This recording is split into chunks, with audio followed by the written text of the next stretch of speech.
அடுத்ததா இன்னும் என்ன சொல்கிறார்? இந்த நூஹ் நபி அலைஹிஸ்ஸலாம் அவர்கள் முஸ்லிம் அல்லாதவர்களோடு விவாதம் செய்தார்கள், இப்ராஹிம் நபி அலைஹிஸ்ஸலாம் அவர்கள் காபீர்களோடு விவாதம் செய்தார்கள் என்று நாங்கள் ஒரு குர்ஆன் வசனத்தை சொல்லி, எனவே யாருடனும் நாங்கள் விவாதம் செய்யலாம் என்று சொல்லியிருந்தோம். அதுக்கு அவர் என்ன பதில் சொல்கிறார் தெரியுமா? நூஹ் அலைஹிஸ்ஸலாம் அவர்கள் காபீர்களோடு எதை பத்தி விவாதம் செஞ்சாங்க? அல்லாஹ் பத்தி விவாதம் செஞ்சாங்க. இப்ராஹிம் நபி அவர்கள் காபீர்களோடு இஸ்லாத்தை பத்தி விவாதம் செஞ்சாங்க. காபீர்களோட விவாதம் செய்யறதா இருந்தா இஸ்லாம் சம்பந்தமாக, ஈமான் சம்பந்தமாகத்தான் விவாதம் வரும், வேறு தலைப்புகள்ல விவாதம் வராது. அதனால காபீர்களோடு விவாதம் செய்யறது, அசலான விஷயங்கள்ல விவாதம் செய்யறது, யாரோடையும் விவாதம் செய்யலாம், யாரும் செய்யலாம், அதுக்கு தகுதி எல்லாம் தேவையில்லை. ஆனா ஃபுரூக்குகள்ல, உட்பிரிவுகள்ல விவாதம் செய்வதால் தான் அதுக்கு தகுதி வேணும் அப்படின்னு ஒரு விளக்கத்தை சொல்கிறார். பாத்தீர்களா, அல்லாஹு தஆலா குர்ஆன்ல காலு யா நூஹ், இப்ப அப்படி சொன்னாங்க. நூஹ் அலைஹிஸ்ஸலாம் விவாதம் செஞ்சாங்க, இப்ராஹிம் அலைஹிஸ்ஸலாம் விவாதம் செஞ்சாங்க. அல்லாஹ் ரசூலுல்லாஹ் சொன்னாங்க, அல்லாஹ் ரசூலுல்லாஹி ஸல்லல்லாஹு அலைஹி வஸல்லம் சொல்றான், உது இலா சபீலி ரப்பிக பில் ஹிக்மத்தி வல் மௌலத்தி ஹஸன வஜாதிலும், இப்படி அந்த வசனத்தை சொல்லி. இப்ப இதெல்லாம் அந்த குர்ஆன் வசனம் எல்லாம் யாருக்கு சொல்லப்பட்டது? எதுக்கு சொல்லப்பட்டது இந்த குர்ஆன் வசனம்? சும்மா 4 வசனத்தை ஓதுனா அவங்கள அந்த ஆதரவாளர்கள் பக்தர்கள் மண்டை ஆட்டுவாங்களே தவிர கொஞ்சம் யோசிக்கிறது இல்ல. முதலாவது இந்த வசனங்கள், முதலாவது விளங்கிக் கொள்ளணும், இந்த வசனங்கள் எல்லாம் யாரை குறித்து சொல்லப்படுது? இப்ப காஃபிர்களை குறித்து சொல்லப்படுது. இப்ப நூஹ் அலைஹிஸ்ஸலாத்தோட விவாதம் செய்யற முஸ்லிமா இருப்பானா? முஸ்லிமா இருந்துகிட்டு நூஹே உங்களோட நாங்க விவாதம் செய்ய போறோம் செய்வானா? அதே மாதிரி இப்ராஹிம் அலைஹிஸ்ஸலாம் அந்த காஃபிர்னு தெளிவா வழங்கு. ரசூல்லா நீங்க சபீலி ரப்பிக்கிற இஸ்லாத்தின் பாத அலைங்கண்டா அவன் ரசூல்லாவோட முஆத் இப்னு ஜபல் விவாதம் செஞ்சுட்டு இருந்தாங்களா? உபய் இப்னு கஅப் விவாதம் செஞ்சுட்டு இருந்தாங்களா? இல்லையே, காஃபிர்கள். அப்ப காஃபிர்களோட விவாதம் செய்யறதா இருந்தா நாங்க என்ன தலைப்புல விவாதம் செய்வோம்? அல்லாஹ் பத்தி, இஸ்லாத்தை பத்தி. அதுக்கு எனக்கும் தெரியும், உங்களுக்கு தெரியும். அடிப்படை எல்லாருக்கும் அந்த அறிவு இருக்கும். நாங்க முஸ்லீம்கள், எங்களுக்கு ஈமான பத்தி தெரியும், இஸ்லாத்தை பத்தி தெரியும், அல்லாஹ் ஒருவன்கிறத லேசா சொல்லிடலாம், காஃபிர்களுக்கு விளங்கப்படுத்தலாம். அப்ப இது இந்த வசனங்கள், அதாவது ஒரு முஸ்லீமுக்கும் காஃபிருக்கும் இடையில உள்ள பிரிவினை என்ன? இஸ்லாம், அல்லாஹ். அன்பிற்குரிய சகோதரர்களே, காஃபிர்களோடு விவாதம் செய்யும் போது அல்லாஹ் பத்தி, ஈமான பத்தி, இஸ்லாத்தை பத்தி மட்டும்தான் விவாதம் வருமா? வேறு வேறு எந்த விஷயங்கள்லையும் விவாதம் வராதா? அடிப்படையான விஷயங்கள்ல, மொழி சம்பந்தப்பட்ட விஷயத்துல, குர்ஆன் பாதுகாப்பு சம்பந்தப்பட்ட விஷயத்துல விவாதங்கள் வராதா?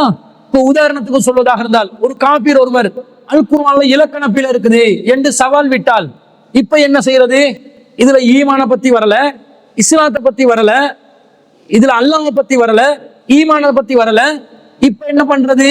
எப்படி காபீருடைய இந்த விவாத அழைப்பை எப்படி நாங்க அணுகிறது? அது அடிப்படை விஷயம். அதனால அடிப்படை விஷயம் மட்டும்தான் நீங்க சவால் விடணும், அடிப்படையை மாத்தி நீங்க எதையுமே சவாலா விடக்கூடாதுன்னு அந்த விவாத சவாலை நாங்க மறுக்கிறதா? அந்த விவாத சவாலை ஏற்காமல் பின்வாங்கி ஓடுறதா? என்ன செய்ய வேண்டும்? காஃபிர் ஒருத்தன் குர்ஆன் இலக்கணம் சம்பந்தமா பேச வரான், அரபு இலக்கியம் சம்பந்தமா பேச வர்றானா, அப்போது காஃபிராக இருந்தாலும் அவன் விவாத அழைப்பை ஏற்றுக்கொள்ளும். என்ன இலக்கண பிழை சொல்லு? லா யஅதீல் பாத்திலு மின் பைனி யதைஹி வலா மின் கல்ஃபிஹி, இதுல முன்னும் பின்னும் எந்த தவறும் வராது, இதுதான் அல் குர்ஆன் சொல்லக்கூடிய வழிகாட்டல் என்று அந்த விவாத சவாலை ஏற்றுக்கொண்டு அந்த காஃபிரை கூப்பிட்டு காட்டினா இலக்கண பிழைய நாங்க அது இலக்கண பிழை இல்லை என்பதை நிரூபிப்போம் என்று சொல்வதா? ஆனா முஃபாரிஸ் ரசாதி என்ன பண்ணுவாரு? காஃபிரை கூப்பிட்டு, உங்களுக்கு உலூமுல் குர்ஆன் தெரியுமா? உங்களுக்கு தஃப்சீர் தெரியுமா? உங்களுக்கு தர்ஜுமா தெரியுமா? உங்களுக்கு லுகா தெரியுமா? உங்களுக்கு பதி' தெரியுமா?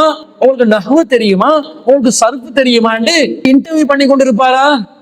என்ன விளக்கம் சொல்றார்? காஃபிர்களோட ஈமான் இஸ்லாம் சம்பந்தமா மட்டும் வராது. 2003ஆம் ஆண்டு சிலாபத்திலே கிறிஸ்தவ சகோதரர்களோடு அவர்களுடைய ஒரு தேவாலயம் ஒன்றிலே நாங்கள் ஒரு விவாதம் நடத்தினோம். பைபிள் என்பது 100க்கு 100 இறைவேதமா நம்முடைய விவாத தலைப்பு.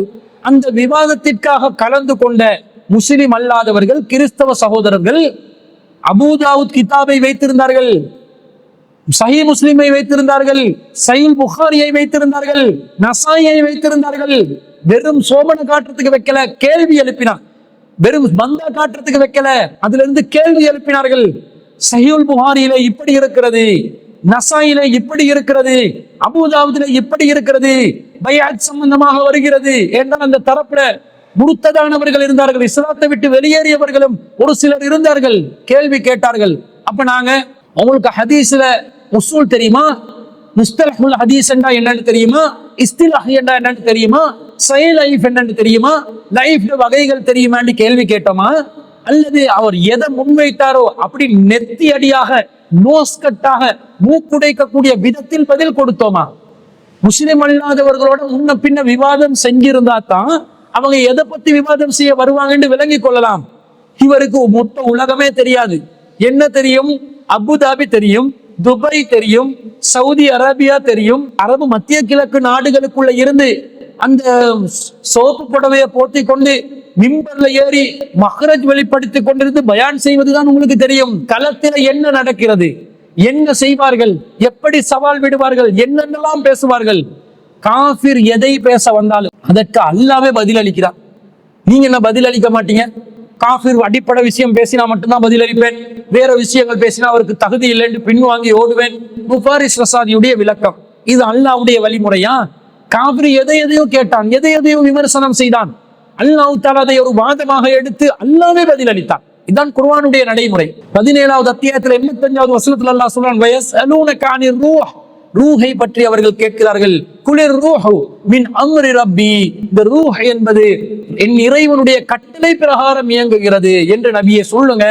வமா ஊதீதும் மினல் இல்மி இல்லா கலீலா, உங்களுக்கு அறிவில் வழங்கப்பட்டது ரொம்ப சொற்பமானதே என்று நபியே சொல்லுங்க என்று அல்லாஹ் சொல்கிறார். அப்ப காஃபிர்கள் ரூஹ் சம்பந்தமா கேட்பாங்க. இது அறிவியல் சார்ந்த ஒன்று, விஞ்ஞானம் சார்ந்த ஒன்று.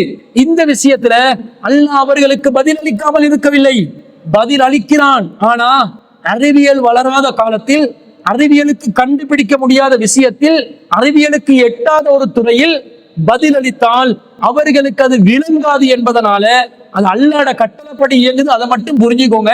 உங்களுக்கு கொஞ்சம் தான் கல்வி இருக்குது, ஞானம் இருக்குது, உங்களோட லிமிட்டை தாண்டி நீங்க கேள்வி கேட்டா உங்களுக்கு அது விளங்காது என்று அது விளங்கப்படுத்துற அளவுக்கு உங்களுக்கு அறிவு, யாருக்கும் மனித இனத்தில் யாருக்கும் அறிவு கொடுக்கப்படவில்லை என்று அல்லாஹ் தஆலா பதில் அளித்தானா இல்லையா? பதில் அளிக்கிறான். இந்த மாதிரி கேட்பாங்க காபிர்கள், எதையும் கேட்பாங்க. மறுமையை பத்தி மட்டும் கேட்க மாட்டாங்க, உலகத்தில் உள்ள இயக்கங்கள் சம்பந்தமாக கேட்பார்கள், மலைகள் சம்பந்தமாக கேட்பார்கள், சந்திரன் சம்பந்தமாக கேட்பார்கள். எதை கேட்டாலும் ரப்புல் ஆலமீன் பதில் அளிக்கின்றான். இப்ப காபிர் அடிப்படை விஷயத்துல மட்டும்தான் வருவான், எனவே அது யாருக்கும் பேசலாம். அடிப்படை இல்லாத ஃபுருக்குகள்ல காபிர்கள் வரவே மாட்டார்கள் என்பது அல் குர்ஆனுடைய போதனைக்கும் மாற்றமாக இருக்கிறது. இன்னும் சொல்ல போனால் நபிகள் நாயகம் ஸல்லல்லாஹு அலைஹி வஸல்லம் அவருடைய தூதுத்துவத்தை காபிர்கள் அன்று கேள்விக்குறியாக்கினார்கள். சூரத்துன் நஹ்ல் 16வது அத்தியாயத்துல 103வது வசனத்துல அல்லாஹ் சொல்கிறான், வலகத் நஅலமு அன்னஹும் யகூலுன இன்னமா யுஅல்லிமுஹு பஷருன், நபியே எங்களுக்கு தெரியும் உங்களுக்கு ஒரு மனிதர் தான் இந்த குர்ஆனை கற்றுக் கொடுக்கிறார் என்று அவர்கள் விமர்சனம் செய்வது நமக்கு தெரியும்.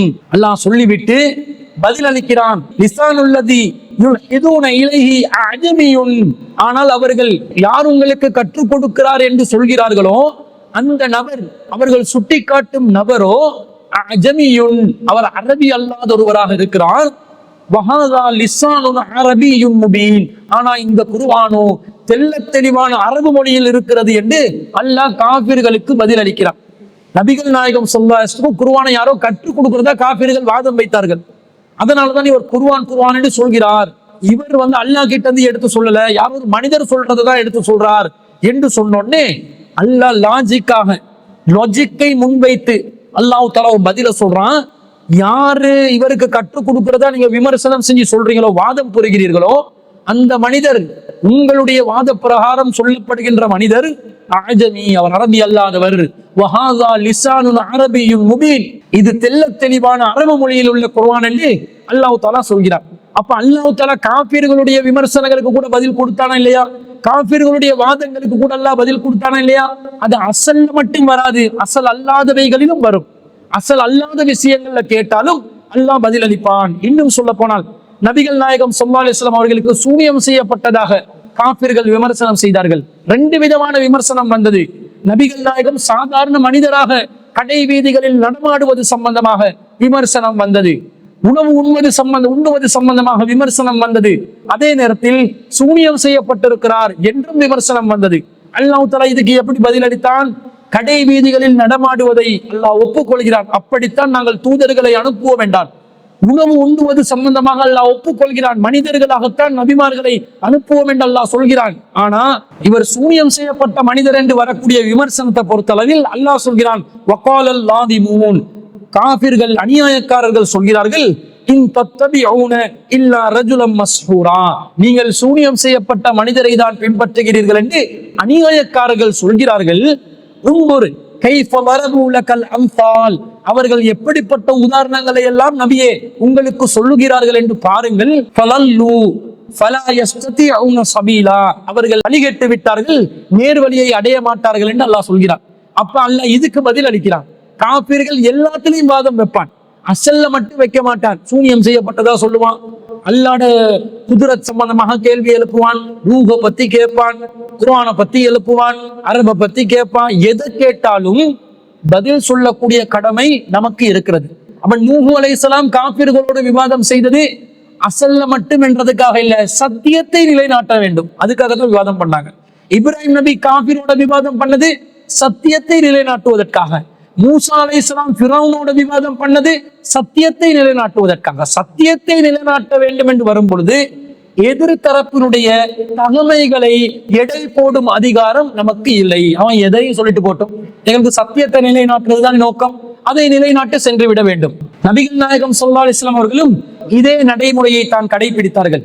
இஸ்லாத்துக்கு எதிராக காஃபிர்கள் கவிதை மூலமாக வசைபாடினார்கள், கவிதைகளை வைத்து இஸ்லாத்தை கொச்சைப்படுத்தினார்கள். நபிகள் நாயகம் ஸல்லல்லாஹு அலைஹி வஸல்லம் அவர்கள் காஃபிர்கள் தானே இதை சொல்கிறார்கள், சொன்னா சொல்லிட்டு போட்டோம், எனக்கு என்ன என்று ஓரமா ஒதுங்கி நிற்கவில்லை. என்ன செய்தார்கள்? காஃபிரே சொன்னாலும் கவிதை மூலமா வசை பாடினான். நபிகள் நாயகத்துக்கு கவிதை தெரியாது. வமா அல்லம்னா உஸ்ஸிஅர வமா யன்பகி லஹு, நாம் நபிக்கு கவிதையை கற்றுக் கொடுக்கவில்லை, அது அவருக்கு அவசியம் இல்லை என்று அல்லாஹ் சூரத்து யாசீன்ல 36வது அத்தியாயத்தில் 69வது வசனத்தில் அல்லாஹ் சொல்கிறார். நபிகள் நாயகத்துக்கு கவிதை தெரியாது, அதனால காபிர் கவிதை மூலமாக இஸ்லாத்துக்கு எதிராக விமர்சனம் செய்கிறான், அதை நான் கண்டு கொள்ளாமல் இருக்க வேண்டும், 2 காதுகளை பொத்திக் கொண்டு இருக்க வேண்டும் என்று இருக்காமல், தனக்கு தெரியாத ஒரு துறையில் கூட ஒருவர் விமர்சனம் முன்வைக்கின்ற நேரத்தில் அந்த துறையில யார் தெரிஞ்சவர் இருக்கிறோ அவரை கூட்டி கொண்டு வந்து வெச்சாவது அதுக்கு பதிலளிக்க வேண்டும் என்று நபிகள் நாயகம் ஸல்லல்லாஹு அலைஹி வஸல்லம் அவர்கள் வழிகாட்டி இருக்கிறார்களா இல்லையா? ஹஸ்ஸான் பின் சாபித் ரலியல்லாஹு அன்ஹு அவர்களை நபி ஸல்லல்லாஹு அலைஹி வஸல்லம் அவர்கள் அழைத்து காபிர்களுடைய கவிதைகளுக்கு எதிராக பதில் சொல்ல சொன்னார்கள்.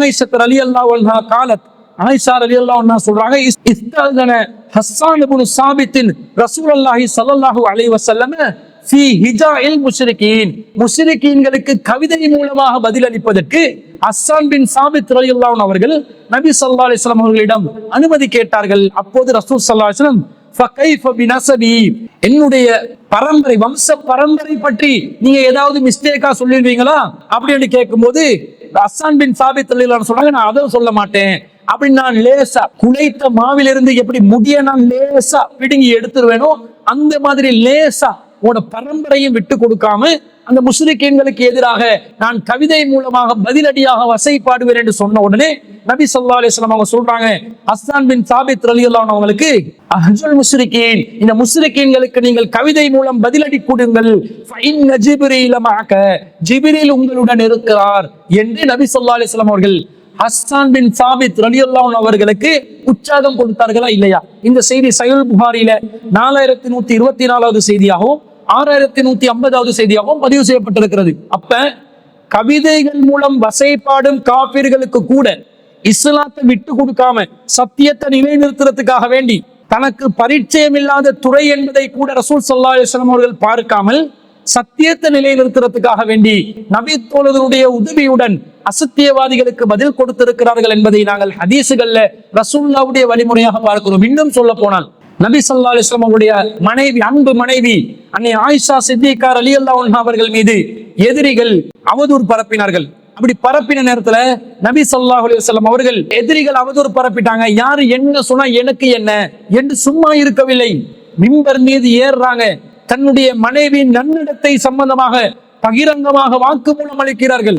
ரசூல் ஸல்லல்லாஹு அலைஹி வஸல்லம் அவங்க கேக்குறாங்க, மையா அஸ்ருனி மிர் ரஜுலின் பலகனி அல்லாஹு ஃபீ அஹ்லி, என்னுடைய குடும்ப விஷயத்திலே என்னை நோவினை செய்யக்கூடிய மனிதர்கள் விஷயத்திலே எனக்கு உதவி செய்பவர் யார் என்று நபி ஸல்லல்லாஹு அலைஹி வஸல்லம் கேக்குறாங்க.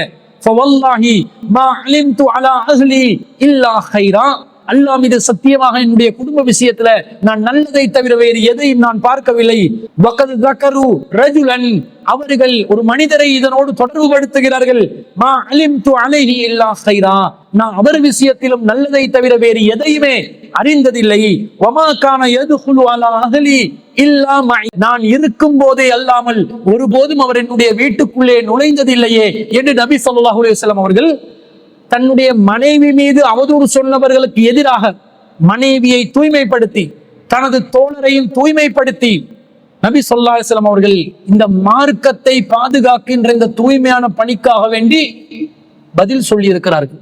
இந்த செய்தியை நாங்க சஹீஹ் புகாரிலே 2661வது செய்தியா பார்க்கிறோம். அப்ப இதெல்லாம் இருக்கும்போது காபீர்கள் அசல்ல மட்டும்தான் கையை வைப்பாங்க, ஃபுருக்குகள்ல கையை வைக்க மாட்டாங்க, அல்லாஹ் பத்தி மட்டும்தான் கேட்பாங்க, ஈமான பத்தி மட்டும்தான் கேட்பாங்க, அடிப்படை இஸ்லாத்துல அடிப்படையை மட்டும்தான் கேட்பாங்க, குறுக்குகள் எதையுமே உட்துறைகள் எதையுமே கேட்க மாட்டாங்க, உட்பிரிவுகள் சம்பந்தமா கேட்க மாட்டாங்க என்று சொல்வது குர்ஆன்ல கருத்து தெரியாது, ஹதீஸ்கள்ல கருத்து தெரியாது, ஒரு தலைப்புல ஒரு வாதத்துல ஒரு விஷயத்துல பூர்ணமான அறிவு இல்லாத நிலையில் உளறி கொட்டுவதா இல்லையா? இவ்வளவு உளறல்களையும் முரண்பாடுகளையும் தனக்குள்ள வச்சுக்கொண்டு அடுத்தவனுக்கு விரல நீட்டி பெரிய அல்லாமாவாட்டம் பேசுறது, பெரிய கிபாருல் உலமாவாட்டம் பேசுறது, சிவப்பு முந்தானியா போடுறது, முக்காடு போட்ட முஃபாரிஸ் ரசாதி இவர்கள் நையாண்டி பண்றாங்க. நான் எதுக்கு போடுறேன்டா, எனக்கிட்ட தான் ஐடென்டிட்டி இருக்குது, நான் ஒரு ஆலிமா இருக்கிறேன், ஐடென்டிட்டி கார்டு எனக்கிட்ட இருக்குது, அவங்களுக்கு மட்டும் தான் பயான் பண்ண விடுவாங்க, அப்படி பயான் பண்றதா இருந்தா இந்த ட்ரெஸ்ஸை போட்டு தான் பண்ணணும் என்று அதுலயும் வேற ஒரு பெருமை. நான் துபாயில பயான் பண்றதுக்கு எனக்கு ஐடென்டிட்டி தர்ற அளவுக்கு நான் ஒரு கிபாரு உலமா வேண்டா பாருங்களே என்ற மாதிரி நைஸா மக்கள் கிட்ட தன்னுடைய புராணத்தை தன்னுடைய பெருமை பீத்தலையும் பிதட்டலையும் பதிவு செய்வது. அது துபாயில நீங்க மிம்பர்ல ஏறுறதுக்கு போடுற முக்காடா இருந்தா ஏன் கேள்வி பதில் நிகழ்ச்சிகளுக்கும் போடுறீங்க? நீங்க எதையும் போட்டுட்டு போங்க, எங்களுக்கு பிரச்சனை இல்லை. நாங்க என்ன சொல்றோம்னா, போடுறது தலை முடிய மறைக்க போடுங்க, மூளைய மறைக்கிறதுக்காக போடாதீங்க. எதுக்கு போட்டாலும் பரவாயில்ல, நீங்க போடுறது நாங்க வேணாம்னு சொல்லல. முக்காடு போட்ட முஃபாரிஸ் ரசாதி என்பதனால் முக்காடு போடுவது ஹிமார் போடுவது ஆண்களுக்கு தடுக்கப்பட்டது என்ற கருத்தில் நாங்கள் சொல்லவில்லை. எதுக்கு சொல்றோம்னா, முக்காடை போட்டு மூளையை மறைச்சு வச்சுக்கிறீங்க, முடிய மறைச்சு வைங்க, பரவாயில்ல, மூளையை மறைக்காதீங்க என்றதுக்காகத்தான் நாங்கள் சொன்னோம்.